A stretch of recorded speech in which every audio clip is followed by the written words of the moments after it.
नमस्कार शेतकरी मित्रांनो, स्वागत आहे सेट्रीस संस्थेच्या या खास मार्गदर्शन व्हिडिओमध्ये। आज आपण बघणार आहोत बोर्डो पेस्ट कशी बनवायची आणि त्याचा योग्य वापर कसा करायचा। बोर्डो पेस्ट ही अतिशय उपयुक्त बुरशीनाशक आहे। बोर्डो पेस्टला सेंद्रिय बुरशीनाशक असे सुद्धा म्हणू शकतो।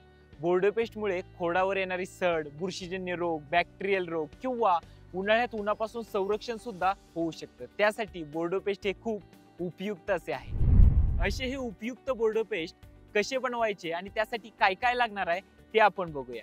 सर्वप्रथम आपल्याला जर 10 लिटर बोर्डो पेस्ट बनवायचे असेल तर 1 किलो कॉपर सल्फेट म्हणजेच मोरचूद, त्याचबरोबर 1 किलो कळीचा चुना, त्याचबरोबर 10 लिटर पाणी ठेवण्यासाठी किंवा बोर्डो पेस्ट बनवण्यासाठी प्लास्टिक किंवा मातीचे भांडे, त्याचबरोबर हलवण्यासाठी एक लाकडी काठी लागू शकते आणि एक सर्वात महत्त्वाचं ते आपलं मिश्रण योग्य झालंय का हे चेक करण्यासाठी न गंजलेला एक लोखंडी तुकडा एवढं साहित्य आपल्याला आपल्या जवळ लागेल। आता आपण बघणार आहोत बोर्डो पेस्ट बनवण्याची प्रक्रिया। सर्वप्रथम एका बकेटमध्ये 5 लिटर पाणी घ्यायचे। 1 किलो मोरचूद आपण इथे घेतलेला आहे तो त्या पाण्यामध्ये टाकणार आहोत। आता हे मिश्रण आपण एका काठीच्या साहाय्याने व्यवस्थित ढवळून घेणार आहोत।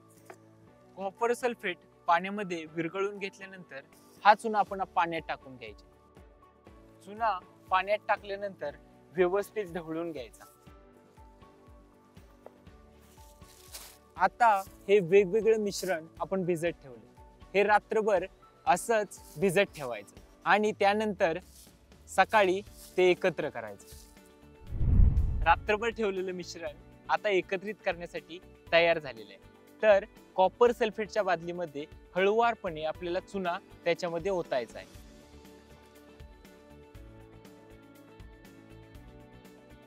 द्रावण याच्यात ओतल्यावर सतत ढवळत राहा जेणेकरून द्रावण एकत्रित व्यवस्थित मिक्स होईल।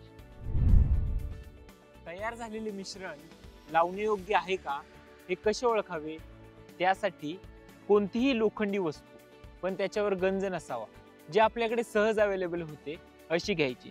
यामध्ये आपण विळा घेतलेला आहे। घेतलेला विळा द्रावणात बुडवायचा, थोडा वेळ ठेवून नंतर तो बाहेर काढायचा। विळ्यावर लालसर थर आलेला नाही म्हणजे आपले हे मिश्रण लावण्यायोग्य आहे। लालसर थर आलाच तर आपण थोडासा त्याच्यामध्ये चुना मिसळून याचा पीएच योग्य करून पुन्हा एकदा तपासणी करू शकतो। आता हे बोर्डो पेस्टचे मिश्रण झाडाला लावण्यासाठी, झाडाच्या खोडाला लावण्यासाठी तयार झालेले आहे। त्यामध्ये आपण हे खोडाला, रोगग्रस्त फांद्यांना किंवा मुख्यतः झाडाची छाटणी केल्यावर वापरू शकतो।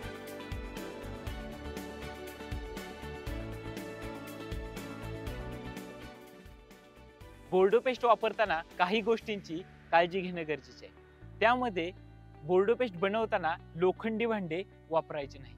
बनवलेली बोर्डो पेस्ट 24 तासाच्या आतच वापरायची। जर उशीर झाला तर त्याचा रिझल्ट म्हणावासा येत नाही। आणि अजून एक सर्वात महत्त्वाचं, बोर्डो पेस्ट लावताना हँड ग्लोव्ज वापरायचे आहेत।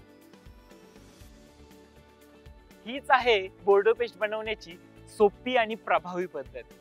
ह्याच बोर्डो पेस्टचा वेळोवेळी वापर करा आणि आपली झाडे निरोगी ठेवा।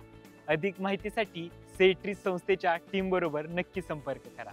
धन्यवाद।